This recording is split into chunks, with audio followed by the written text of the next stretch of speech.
ভাবা যায় যে সীতা তার স্বামীর পাশে দাঁড়ানোর জন্য রাজ্যসুখ ত্যাগ করে 14 বছরের জন্য বনবাসে গিয়েছিল, সেই পরম স্নেহশীলা নারী কাউকে অভিশাপ দিতে পারে? হ্যাঁ, এমনটাই ঘটেছিল রামায়ণে। কৃত্তিবাসী রামায়ণের কথা। ত্রেতা যুগের রানী কৈকেয়ীর চাওয়ার বরে অযোধ্যায় ভাবী রাজা তথা দশরথ নন্দন শ্রী রামচন্দ্রের কপালে রাজ্য সুখের বদলে জুটল বনবাস। একথা শুনে সহধর্মিণী সীতাও তৈরি হয়ে পড়লেন 14 বছরের জন্য বনবাসে যাওয়ার। এক পর্যায়ে পুত্রবিরহে বিহ্বল রাজা দশরথ তার অন্তিম নিঃশ্বাস ত্যাগ করলেন। পিতৃবিয়োগের সংবাদ পৌঁছালো রাম, লক্ষ্মণ ও সীতার কাছে। শোকে কাতর হয়ে পড়লেন এই 3 বনবাসী। তারপর সিদ্ধান্ত নিলেন ফল্গু নদীর তীরে তথা বর্তমান গয়াধামে রাজা দশরথের উদ্দেশ্যে তারা পিণ্ডদান করবেন। বনবাসী সীতার কাছে রাজা দশরথের আত্মা তার পুত্রবধূর কাছে বালির পিণ্ড চাইলেন, কারণ তার কাছে দেবী সীতা তারই পুত্র রামের সমান। এই পিণ্ডদান অনুষ্ঠানের সাক্ষী হিসেবে মাতা সীতা 5 জন সাক্ষী রাখলেন।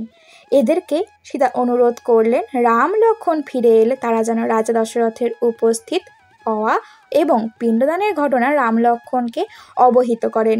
এই সাক্ষীগণ ছিলেন একজন পুরোহিত, একটি তুলসী গাছ, একটি গাভী, ফল্গু নদী এবং একটি বটবৃক্ষ।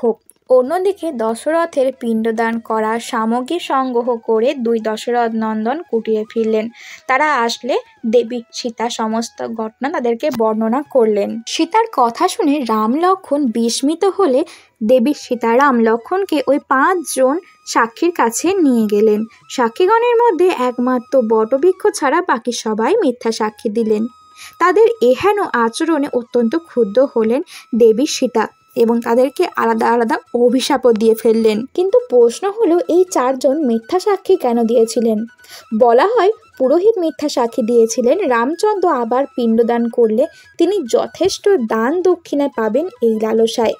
গাভী মিথ্যা সাক্ষ্য দিয়েছিলেন পিণ্ডদান অনুষ্ঠানের খাবার ভক্ষণ করার জন্য।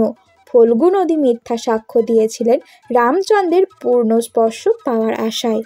আর তুলসী বৃক্ষ মিথ্যা সাক্ষ্য দিয়েছিলেন তার আরাধ্যকে আবারও একবার তার পত্র স্পর্শ করানোর উদ্দেশ্যে। তবে কোনো কোনো ক্ষেত্রে এই সাক্ষীদের নাম ভিন্ন হতে দেখা যায়। যেমন কেউ কেউ বলে থাকেন তুলসীর স্থানে একটি কাককে সাক্ষী মেনেছিলেন দেবী সীতা।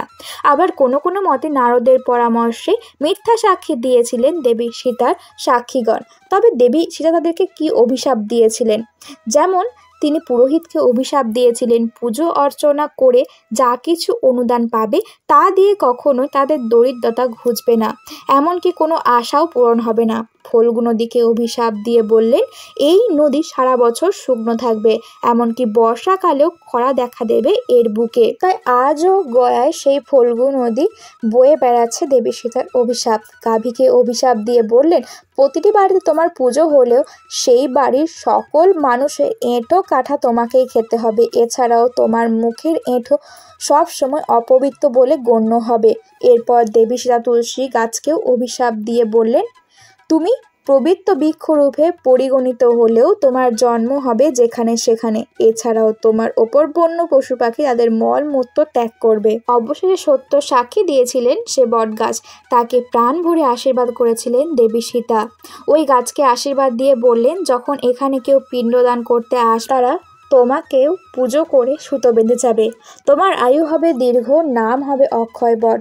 পরিশ্রান্ত মানুষ তোমার আশ্রয়ে খুঁজে পাবে চরম প্রশান্তি। তোমার ফল হবে পশু পাখিদের সুমিষ্ট খাবার। কালের সাক্ষী হয়ে মাথা উঁচু করে দাঁড়িয়ে থাকবে তুমি। রাধে রাধে।